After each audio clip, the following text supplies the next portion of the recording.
Praise the Lord.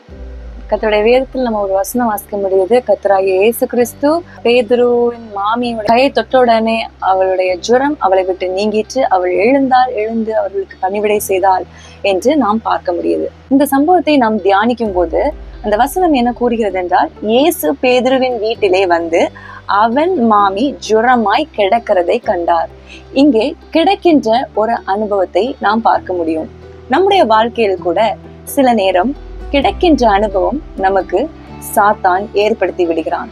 ஏதோ ஒரு காரியத்தில் நம்மளுடைய அன்றாட வாழ்க்கையை செய்ய வேண்டிய காரியங்களை செய்ய முடியாதபடிக்கு ஒரு அடிக்ஷனை நம்ம வாழ்க்கையில கொடுத்து ஒரு கிடைக்கின்ற அனுபவம் அதனால நமக்கு ஏற்பட்டு விடுகிறது.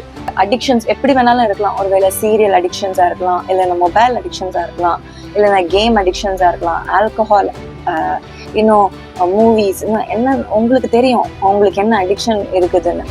இப்படிப்பட்ட கிடைக்கின்ற அனுபவம் இருக்கிறது என்றால் இங்கே இயேசு செய்த ஒரு காரியம் மிகவும் ஆச்சரியப்படுத்துகிறதாக இருக்கிறது.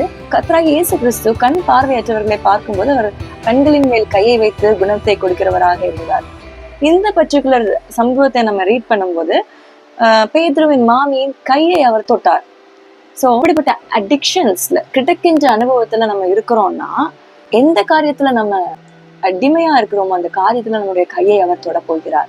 கர்த்தராகிய இயேசு கிறிஸ்து நம்முடைய கையை தொட்டார் என்றால் எந்தெந்த காரியங்கள் நம்ம அடிக்ட் ஆகியிருக்கோமோ, அடிமைக்குள்ளாகி இருக்கிறோமோ, அந்த இடங்களில் எல்லாம் அவர் ஒரு விடுதலையை தருவார். ஆமென். எத்தனை பேர் விசுவாசிக்கிறீங்க? தேவன் எனக்கு அந்த விடுதலையை தருவார். அநேகருக்கு அந்த வாஞ்சை இருக்கும், இந்த அடிக்ஷன்ல இருந்து நான் எப்படியாவது வெளியே வந்துடும் அப்படிங்கிற வாஞ்சை இருக்கும். ஆனா நம்மளால செய்ய முடியாமல் இருக்கும். ஆனா கர்த்தராகிய இயேசு கிறிஸ்து நம்முடைய கையை தொடுவார் என்றால், நமக்கு வேண்டிய கிருபையை தருவார் என்றால், எவ்வளவு பெரிய அடிக்ஷனாக இருந்தாலும் அதுல இருந்து வெளியே வர்றதுக்கு தேவன் நமக்கு போதுமான கிருபையை வழங்குறவராக இருக்கிறார்.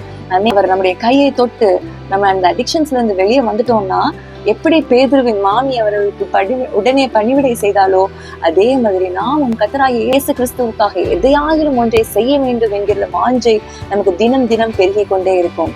ஆமென். இந்த வாஞ்சைக்குள்ளாக தேவன் நம்மை நடத்துவதற்கு நாம் பிரயாசப்படுவோம். கர்த்தர் நம்மை இந்த வார்த்தையின் மூலம் ஆசீர்வதிப்பார். God bless you all.